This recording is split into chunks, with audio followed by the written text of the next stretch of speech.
खास योजनाएं हैं। तो इस वीडियो में हम विस्तार से बताएंगे कि कौन कौन से लाभ आपको मिलेंगे, किस राज्य में कौन सी सुविधा लागू होगी और इन लाभों का फ़ायदा लेने के लिए क्या कदम उठाने होंगे।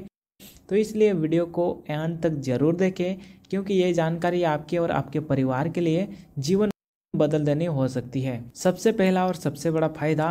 नमस्कार मित्रों, फाइनली वो शुभ घड़ी आ चुकी है जिसका आप बेसब्री से इंतजार कर रहे थे।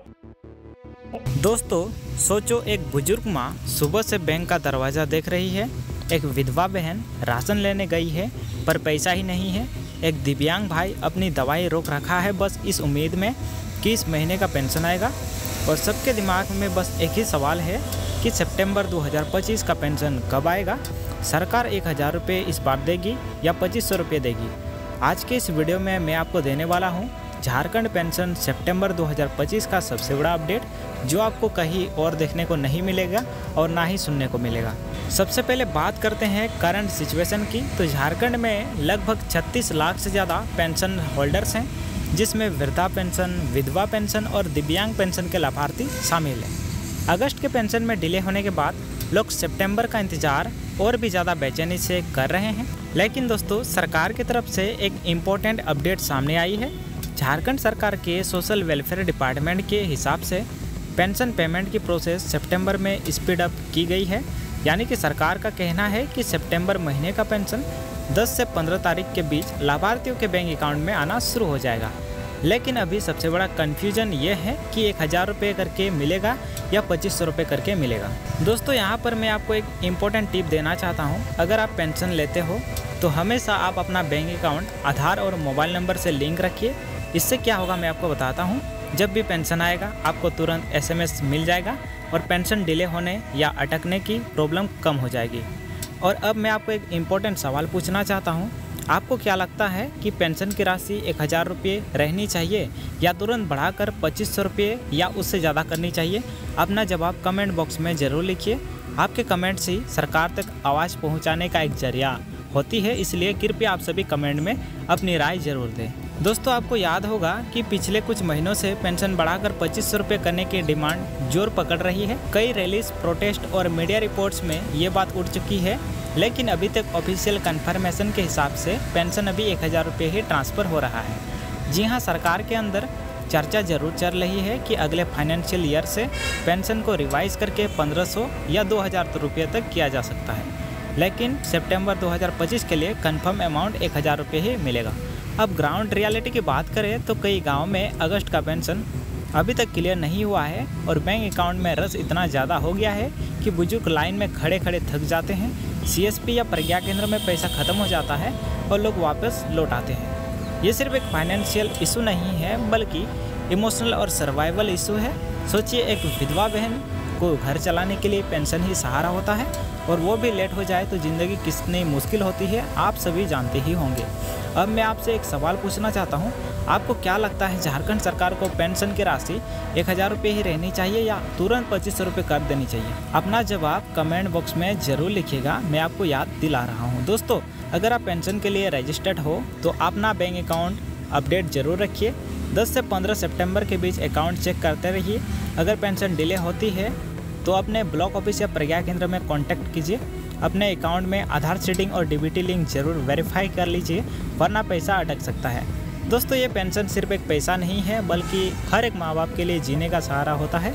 हमारी जिम्मेदारी है कि हम उनकी आवाज़ बनकर उनके हक के लिए डिमांड उठाते रहें। दोस्तों, और एक बात, मैं एक दिन CSC केंद्र गया था अपने कुछ निजी काम के लिए। तो वहाँ पर एक अंकल जी मुझे मिले थे, यानी मैंने उनसे बाद में बात किया। पहले वो जो CSC में जो बैठा था उनसे वो पूछने लगा कि मैं कैसे पता लगाऊं कि जो मेरा आधार कार्ड है वो बैंक अकाउंट के साथ लिंक है कि नहीं, DBT के तहत लिंक है कि नहीं, ठीक है। तो वहाँ पर मैं सोचने में लग गया कि अभी भी लोग उतना जो लोग ओल्ड एज वाले हैं उनको इतना पता नहीं होता है। इसलिए मैं बहुत सोचा कि मैं भी एक वीडियो बनाऊँगा जिसमें मैं आपको स्टेप बाय स्टेप सिखाने वाला हूँ कि किस तरीके से आपको अपने मोबाइल के ज़रिए ही पता चल जाएगा कि जो आपका बैंक अकाउंट है वो लिंक है या फिर नहीं। अगर लिंक है तो वो एक्टिवेट है कि नहीं, कहीं फ्रीज तो नहीं हो गया ना। तो मैं सोच रहा हूँ अगर आप कमेंट करते हैं तो मैं अगला वीडियो उसी टॉपिक पर बनाऊंगा। मैं आपको स्टेप बाय स्टेप गाइड करूंगा। कोई अगर बच्चा भी देख लेना वो भी सीख जाएगा कि किस तरीके से आपको चेक करना है कि जो आपका बैंक अकाउंट है वो आधार के साथ लिंक है या फिर नहीं। तो अगर आपको जानना है कि आपका बैंक अकाउंट लिंक है या नहीं तो मुझे कमेंट में ज़रूर लिखिए कि अगला वीडियो मैं इस टॉपिक पर बना के ले आऊँगा, ठीक है। इससे ये फ़ायदा होगा कि जो भी आपको पेंशन मिलता है वो टाइम टू टाइम आपको मिलेगा। कोई भी मतलब जैसे कि गवर्नमेंट स्कीम का लाभ आपको मिलेगा, जैसे पीएम किसान योजना और भी बहुत सारे गवर्नमेंट स्कीम हैं, उसका फ़ायदा आपको मिलेगा, ठीक है। दोस्तों ये पेंशन सिर्फ एक पैसा नहीं है बल्कि एक माँ बाप के लिए जीने का सहारा होता है। हमारी जिम्मेदारी है कि हम उनकी आवाज़ बनकर उन्हें हक के लिए डिमांड उठाते रहें। मैं हेम्ब्रम डिजिटल के थ्रू हमेशा आपको सही और सबसे तेज़ अपडेट देता रहूँगा, इसलिए वीडियो को लाइक, शेयर और चैनल को सब्सक्राइब जरूर कीजिए ताकि आप तक हर पेंशन अपडेट सबसे पहले पहुंच सके। सितंबर पेंशन का पैसा जल्दी ही आपके अकाउंट में आने वाला है, बस इंतज़ार कीजिए 10 से 15 तारीख के बीच का और अपना पेंशन चेक करते रहिए।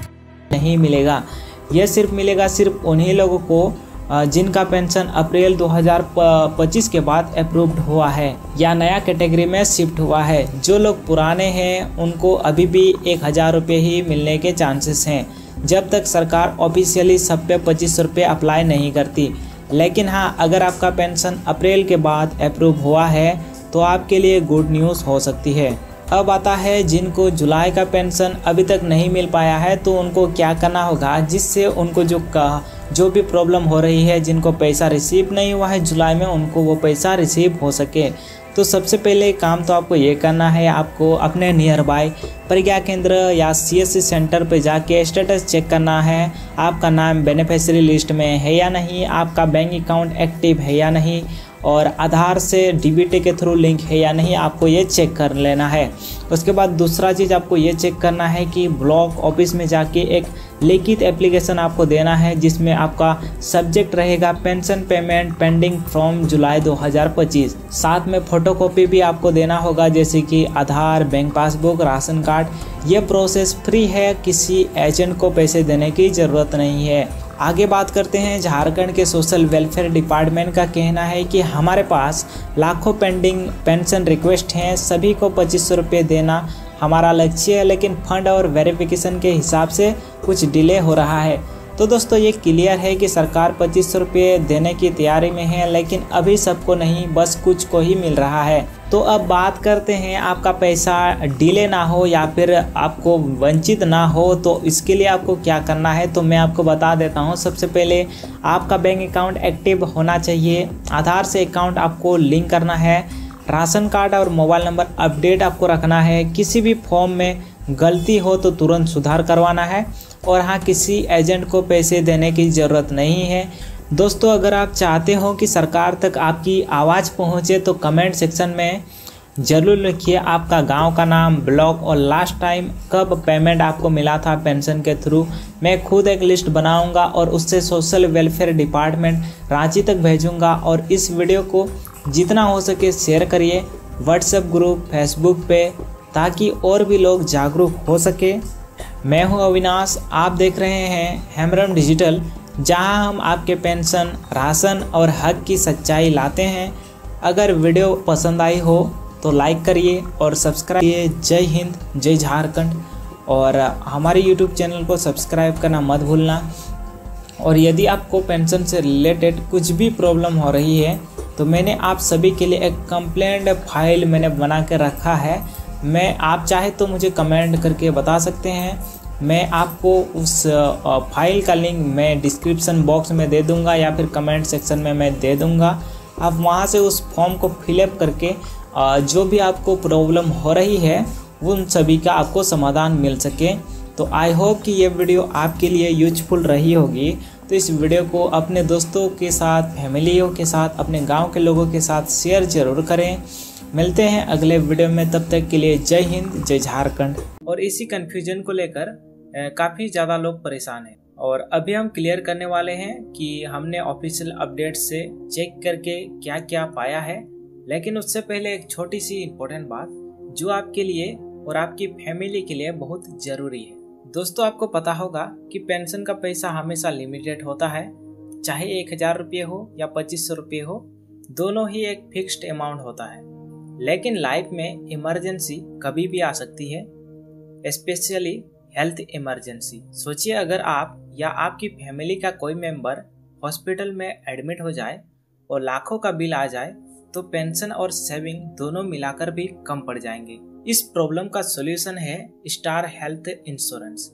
इसमें आपको कम प्रीमियम में 5 लाख रुपए तक का हेल्थ कवरेज मिलता है और 14,000 नेटवर्क हॉस्पिटल में कैशलेस ट्रीटमेंट फैसिलिटी मिलती है और क्लेम सेटलमेंट प्रोसेस भी फास्ट और सिंपल इसमें आपको मिलता है।